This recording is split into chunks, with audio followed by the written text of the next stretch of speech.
বলুন। বারুইপুরকে আজ উন্নততর বারুইপুর রূপে দেখা যাচ্ছে, এই বিষয়ে আপনার মতামত? দেখুন, আমরা বারুইপুর পৌরসভায় 2000 সাল থেকে সর্বভারতীয় তৃণমূল কংগ্রেস দায়িত্বে আছে। আমার ঠিক আগে দল গঠন হওয়ার পরেই ইরা চট্টোপাধ্যায়ের নেতৃত্বে তৃণমূল কংগ্রেস, অরূপ ভদ্রের বলিষ্ঠ নেতৃত্বে দক্ষিণ 24 পরগনা কেন সারা পশ্চিমবাংলায় যে 2-3টে পৌরসভা ছিল তার মধ্যে অন্যতম আমরা সেদিনকে আমাদের দলকে উপহার দিতে পেরেছিলাম। একটি রাজনৈতিক দল দীর্ঘদিন সেই এলাকায় ক্ষমতায় থাকলে তাদের যে পরিকল্পনা, সেই পরিকল্পনাকে বাস্তবায়িত করা সম্ভব। 2005 সাল থেকে আমি বারুইপুর পৌরসভার পৌরপ্রধান আসি। ইরাদি যে পরিকল্পনাগুলো চিন্তা করেছিল, অর্থাৎ আমাদের দল যেটা চিন্তা করেছিল, 2005 সাল থেকে বামফ্রন্ট সরকার পশ্চিমবাংলায় ক্ষমতা থাকলেও আমরা ক্রমাগতভাবে সেই দাবিগুলোর জন্য মাননীয় মন্ত্রীদের চিঠি দিয়ে গেছি।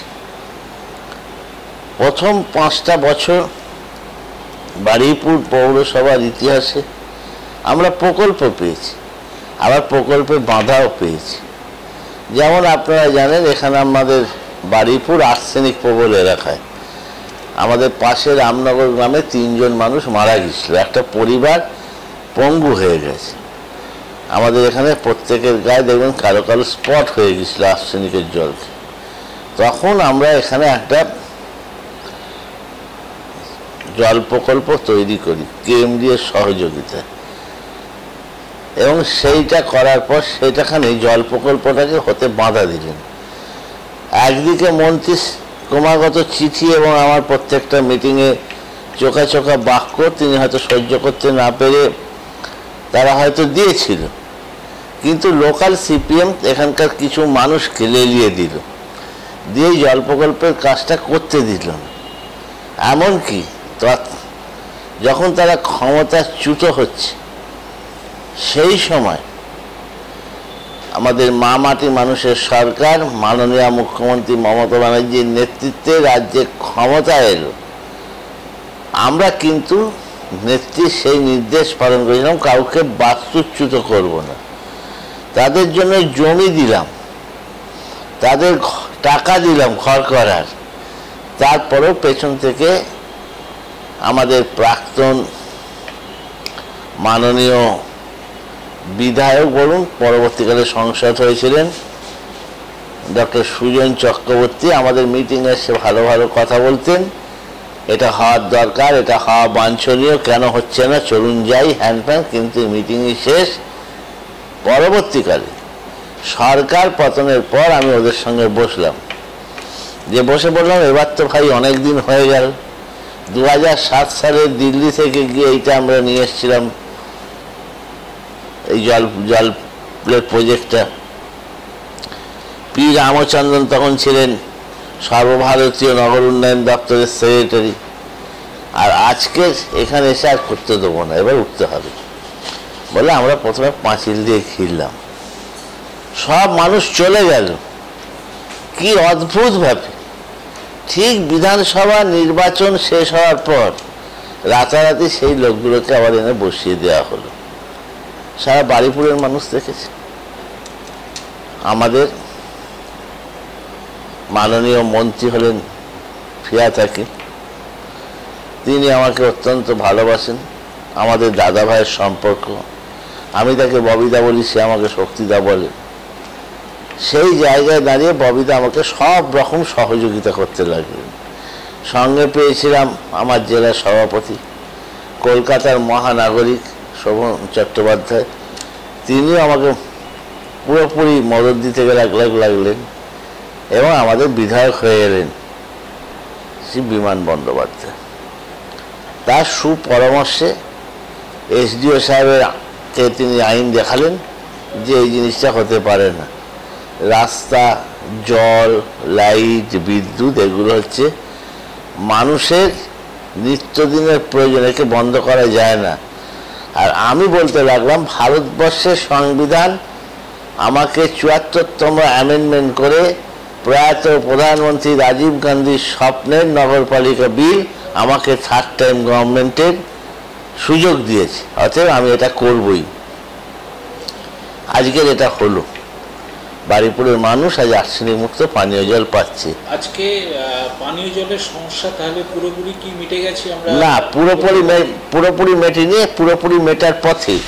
আমরা আশা করছি 2019-এর শেষে গিয়ে আমরা 2035 পর্যন্ত বারুইপুরের মানুষকে আর্সেনিক মুক্ত জল খাওয়াতে পারবো। কারণ নগর সভ্যতা এক জায়গায় থেমে থাকে না, নগর সভ্যতা বাড়তে থাকে। আমাদের বারুইপুর আস্তে আস্তে বাড়ছে।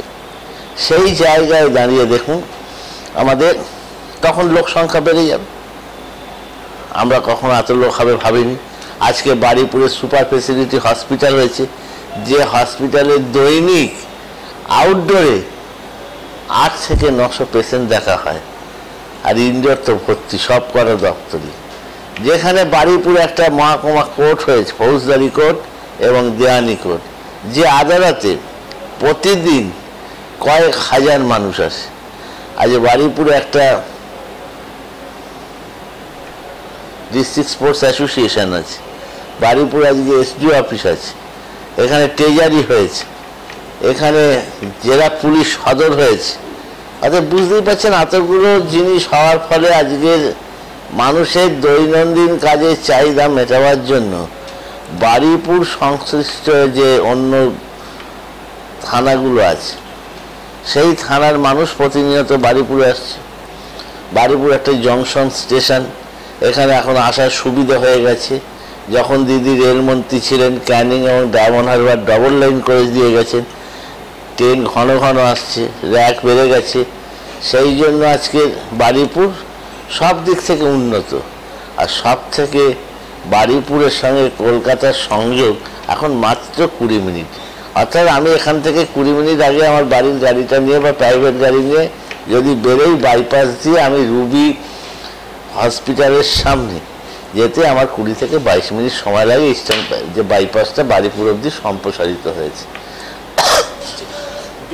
বিগত সরকারের আমলে বিদ্যুৎ সমস্যা যে প্রবল আকার ধারণ করেছিল, তো সেটা কতটা সমাধান হয়েছে বলে বিশ্বাস করুন? এর জন্য সর্বপ্রথম আমি এই সরকারের মাননীয় মুখ্যমন্ত্রীকে ফের কৃতজ্ঞতা জানাই।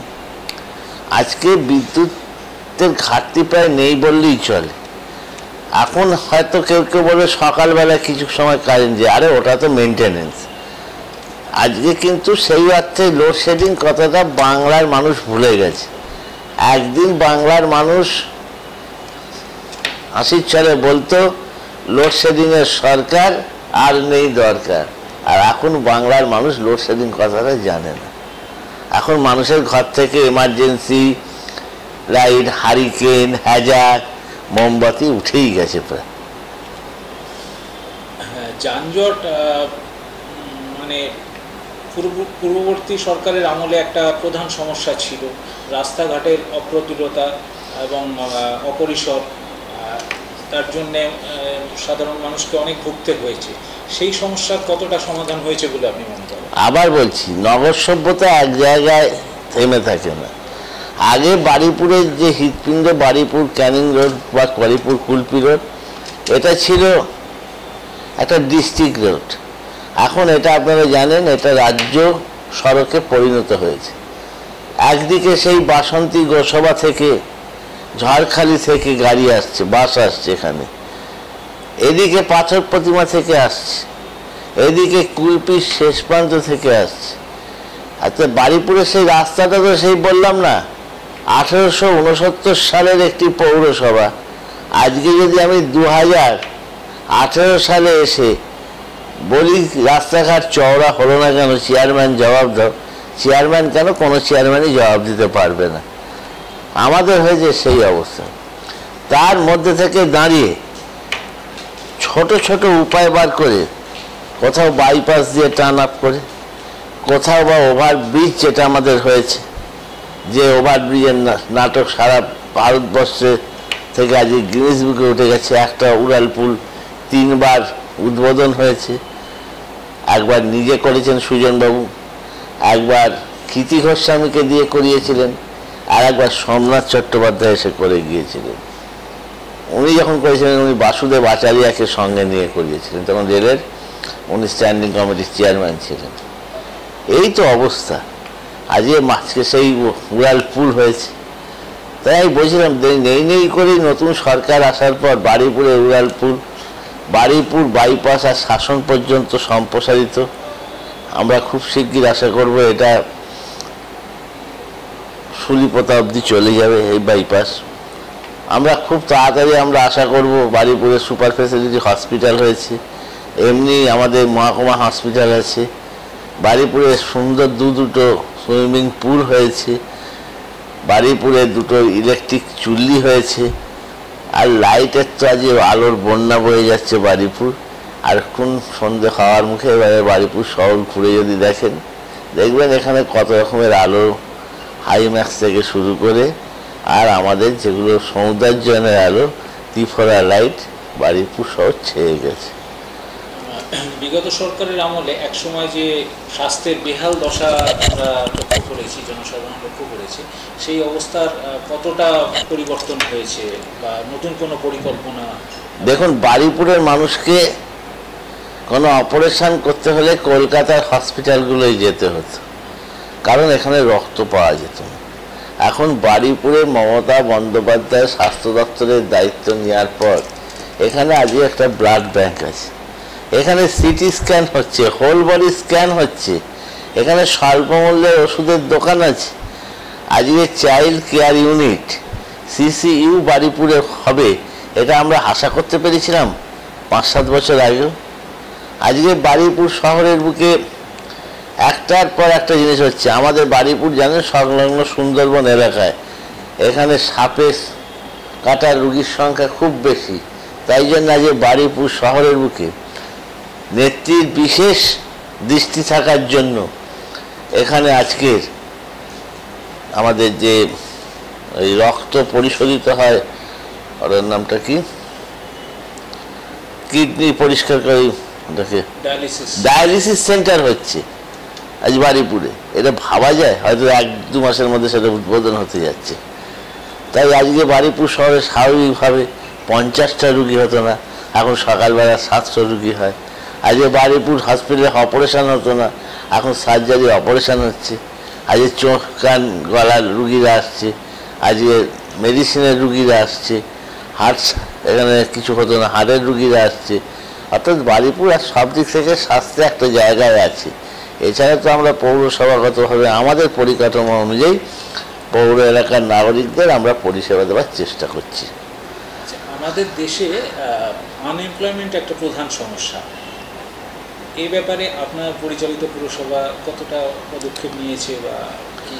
দেখুন, এর মধ্যে আমরা সারা বারুইপুর পৌর এলাকার এই সরকার আসার ফলে আমাদের মাননীয় বিধায়ক বিমান বন্দ্যোপাধ্যায়ের উদ্যোগে রাজ্যের বিভিন্ন শাখায় অর্থাৎ বিভাগে বহু ছেলেমেয়ের চাকরি হয়েছে। এই সরকার আসার ফলে primary, upper primary, higher secondary স্কুলের প্রচুর নতুন মাস্টারমশাইরা আছে। যেখানে একটা মাস্টার স্কুল ছিল, এখন মিনিমাম 3টে মাস্টার স্কুল। যেখানে 3টে মাস্টার ছিল সেখানে 20-22 জন করে মাস্টার আছে। আর ছাত্র সংখ্যা বা মাস্টারমশাইয়ের সংখ্যা বেড়েছে প্রাইমারি স্কুলগুলো। আজকে বিভিন্ন জায়গায় ইলেকট্রিসিটি, ছাত্র যুব যে কেন্দ্রগুলো আছে, তারপরে আপনার খাদ্য যে আছে ফুড, তারপর ইরিগেশন, তারপর সিভিক পুলিশ, প্রচুর ছেলে মেয়ে। আচ্ছা, দারিদ্র সীমার নিচে বসবাসকারী মহিলাদের জন্য কোনো পদক্ষেপ? এখানে দারিদ্র সীমার নিচে বারুইপুর পৌরসভায় ইতিমধ্যে 180খানা গ্রুপ খোলা হয়ে গেছে। মেয়েরা নিজেরা সেখানে স্বরোজগার যোজনা করছে। NULM এর মাধ্যমে প্রকল্পটি মাধ্যমে আমাদের কাজ দ্রুত গতিতে এগিয়ে যাচ্ছে।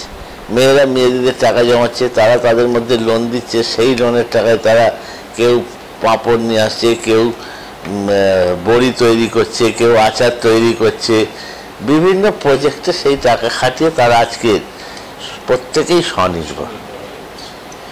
আচ্ছা, আপনার পরিচালিত পুরসভায় জল নিকাশির ব্যবস্থা সম্পর্কে কতটা কি দক্ষিণ 24 পরগনায় সর্বপ্রথম যে পৌরসভা জেএনইএমের টাকায় আমরাই সর্বপ্রথম নিকাশি নালাকে আন্ডারগ্রাউন্ড নিকাশি নালায় পরিণত করতে পেরেছি। আগেকার দিনে সেই ড্রেন পরিষ্কার হবে না, জঙ্গল, হ্যান্ড ফ্যান, মাটির ড্রেন কাটিয়ে দেওয়া, সেসব যুগ চিন্তার বাইরে চলে গেছে। এখন আমাদের এই ড্রেনেজ ব্যবস্থার প্রকৃত উন্নতি হয়েছে। এই যে বিশেষ বর্ষা গেল একটা দুটো জায়গা ছাড়া, এখন আর জলের সেই সমস্যা নেই। বিগত বছরেও আমরা দেখেছি কিছু কিছু এলাকায় জল প্রায় 1 হাঁটুর মতো ছিল। এবছর আমাদের একটা জায়গায় চিহ্নিতকরণ হয়ে গেছে, একটা ওয়ার্ডে, আর মোটামুটি সব ওয়ার্ডে জল নামাতে পেরেছি। আসল কথা দেখেছেন তো, জল তার স্বাভাবিক নিয়মে নিচু জায়গায় থাকে, উঁচু জায়গা তো যেতে পারে না। এখন নিচু জায়গা থেকে উঁচু জায়গায় জল যাবে কি করে? তার নিচু জায়গায় ধানি জমি, ধানি জমি যারা কিনে বাড়ি করেছে, সেই জলটাকে বার করাটা বারুইপুর শহরে কিছু কিছু জায়গায় আমাদের সেটা ঘাটতি থেকে গেছে। এছাড়া সারা বারুইপুর শহরে সেরকম কোনো সমস্যা নেই। আচ্ছা, আদিগঙ্গাকে সংস্কার করে কলকাতার সাথে যোগাযোগ ব্যবস্থাকে জলপথের মাধ্যমে আপনার একটা পরিকল্পনা ছিল বিগত দিনে, সেই ব্যাপারে কতটা কি আমরা? দেখুন, এটা নিয়ে আমি লড়াই শুরু করেছিলাম বহুদিন, আমার সে লড়াই এখনও চলছে।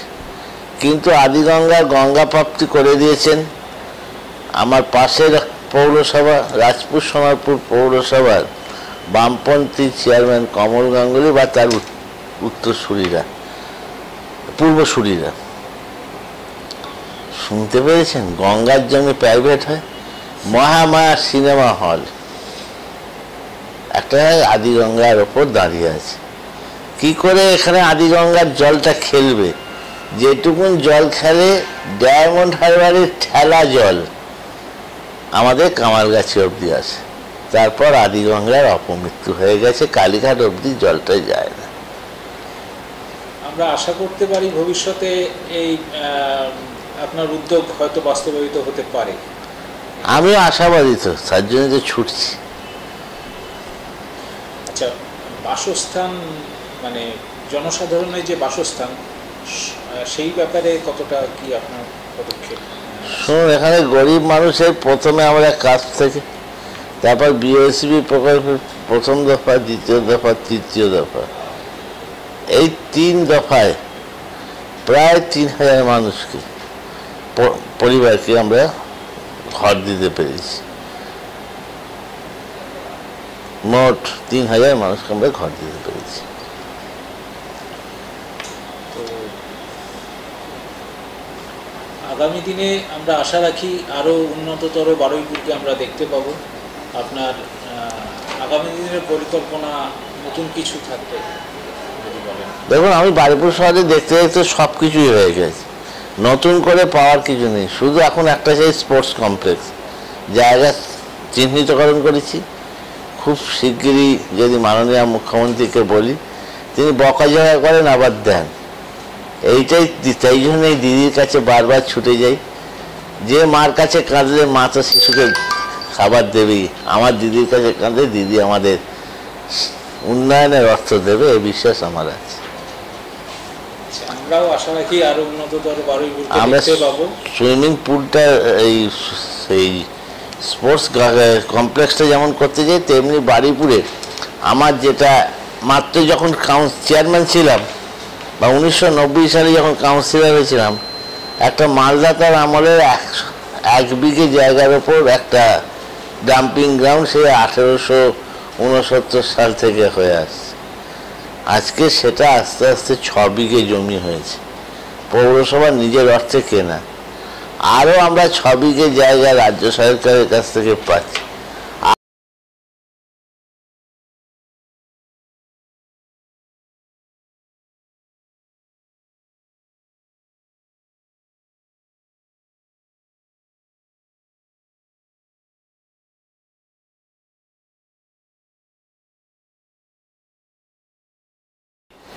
আমাদের ব্যাগ নিয়ে যাওয়ার কালচার ভুলে গেছি বাজারে। আমরা প্লাস্টিক নিয়ে বাজার করি, আর সেই প্লাস্টিকগুলো আজকে জমে জমে আগামী প্রজন্মের যারা আসছে তাদের আমরা অসুস্থ করে তুলছি। তাই আজকের আপনার সংবাদপত্রের মাধ্যমে এইটুকুন বলতে চাই, সুস্থ শরীরে বাঁচার অধিকার যেন আমাদের অভিভাবকরা বারুইপুরের পৌর এলাকার সব শিশুদের দিতে পারে প্লাস্টিক বর্জন করার জন্য। বর্জ্য পদার্থ নিয়ে কোনো পদক্ষেপ পুরসভা কি নিয়েছে? ওই তো আমি বললাম, আমাদের এখানে বর্জ্য পদার্থ নিয়ে মিটিং হয়। আমাদের বারুইপুর শহর গত কয়েকদিন আগে টিভিতে বিভিন্ন চ্যানেলে দেখেছেন নিশ্চয়ই, সারা দক্ষিণ 24 পরগনা দুটো পৌরসভাকে রাজ্য সরকার কিছুতে পেরে ওঠেনি, ডেঙ্গু আছে বলে পাননি। তাই আজকে আমার লক্ষ্য থাকবে ডেঙ্গু মুক্ত বারুইপুর পৌরসভা করতে। আমরা সকলের চেষ্টা, চেয়ারম্যান, ভাইস চেয়ারম্যান, কাউন্সিলর, সবাই ঐকান্তিক প্রচেষ্টায় আমরা এখনো পর্যন্ত একটা লোকের ডেঙ্গু হয়েছে বা আছে সেটা কিন্তু পাওয়া যায় না। এটাই আমাদের প্লাস পয়েন্ট। এই আর কি। আশা রাখি আপনার পরিচালনায় আরো উন্নততর বারুইপুরকে আমরা দেখতে পাবো আগামী দিনে। না, এটা তো আমার পরিচালনা তো ঠিক নয়, আমি মানুষের সঙ্গে আছি, সেই জন্যই মানুষ আমাদের ফিরিয়ে আনে বারবার। এখনো পর্যন্ত আমি প্রতিদিন সকাল 7টায় বাড়ি থেকে বেরোই, 10:30 পর্যন্ত বিভিন্ন ওয়ার্ডে ঘুরি। আমার কাউন্সিলররাও থাকেন কখনো কখনো, তাদের সকলের প্রচেষ্টা আজকের বারুইপুর একটা জায়গায় যেতে জানিয়েছে। নমস্কার।